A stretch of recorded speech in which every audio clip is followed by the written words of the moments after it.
saluda. Hola Darío, ¿cómo estás? Saludos a Romina y a toda la audiencia. Bueno, ¿cómo está ese planteo? Porque una denuncia, ¿no es cierto?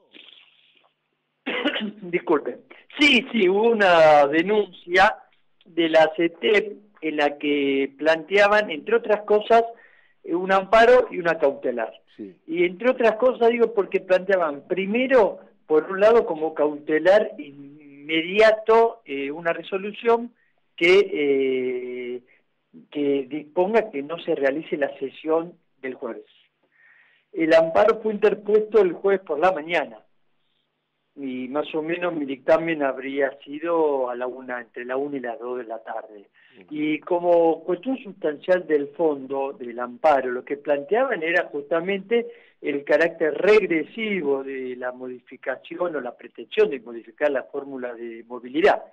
Y ese era, y bueno, en mi dictamen lo que sostuve que era razonable suspender la sesión del jueves. Había varios aspectos.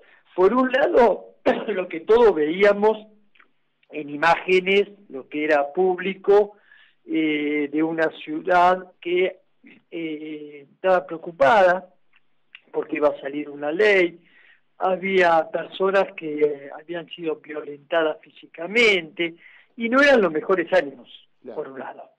Por otro lado, la ley lesiona algunos aspectos de la Constitución Nacional, sobre todo el carácter progresivo que tienen los derechos sociales, culturales, económicos, que tienen rango constitucional y que lo tienen, entre otras cosas, en virtud de un instrumento internacional, que es un tratado que celebró la Argentina, el Pacto Internacional de los Derechos Económicos, Sociales y Culturales, que dice que debe haber políticas activas en la seguridad social con carácter progresivo.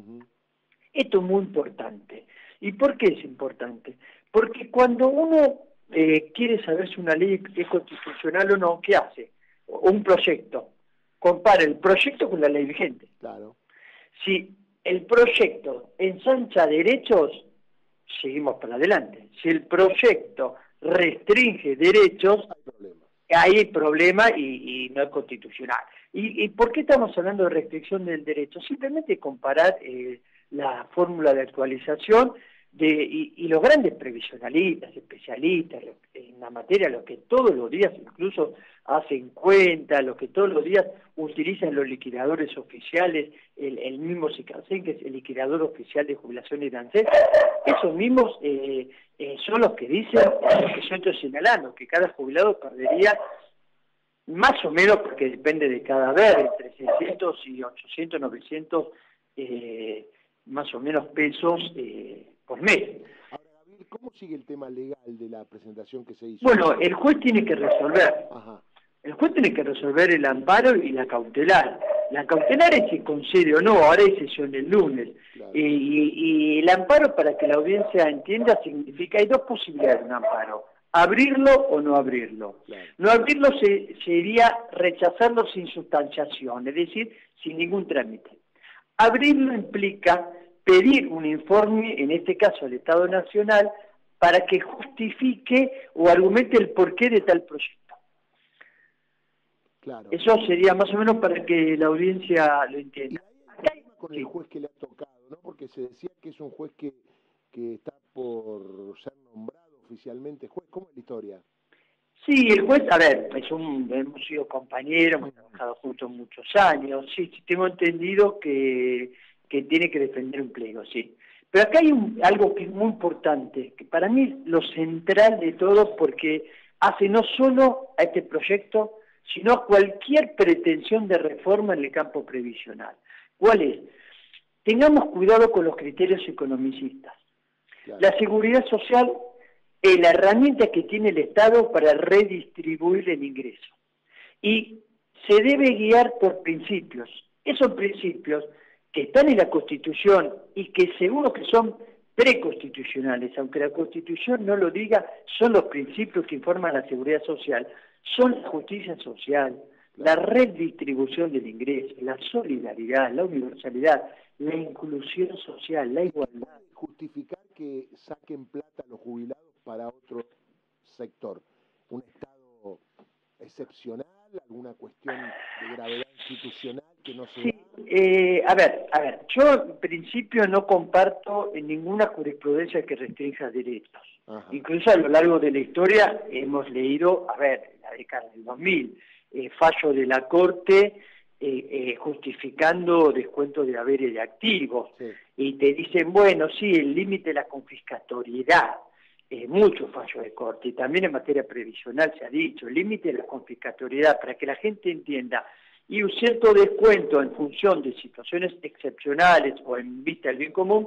la Corte ha legitimado algunas veces, pero no si es más de o el 15 o el 30%. Recuerden que cuando fue el fallo Tobar, que era el descuento del 13% de jubilaciones, ahí, bueno, obviamente se discutió el tema y se estableció la inconstitucionalidad. Pero acá el tema central, me parece a mí, es que la Corte nunca puede, ni el Poder Judicial en general, puede legitimar cuestiones regresivas. Y un descuento no solo del haber, sino del índice de actualización que se aplique.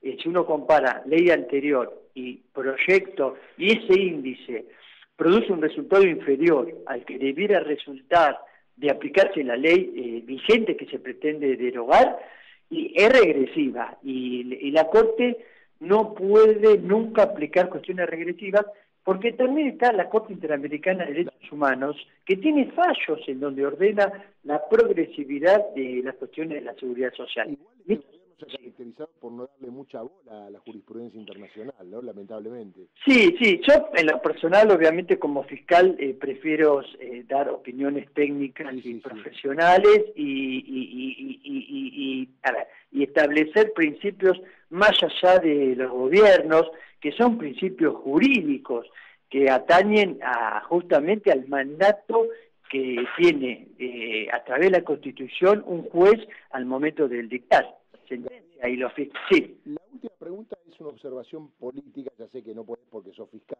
pero tenés mucha experiencia. ¿Crees que es la primera vez que hay un tema que ha entrado tanto en la opinión pública, que está instalado, porque generalmente hubo ataques contra fondos de jubilados y la verdad eran planteos legales, alguna que otra marcha, nadie los defendía mucho, pero me parece que esto se ha visibilizado y hoy todo el mundo opina y la gente que no sabía del tema ya sabe y hay una posición mayoritaria que esto está mal, ¿no? Estoy notando lo mismo y aún con una reflexión jurídica, no, obviamente nunca política, que hay un contexto y no sé si social o de qué naturaleza, pero que veo muchos sectores involucrados hablando y opinando del tema. Yo esto lo veo saludable.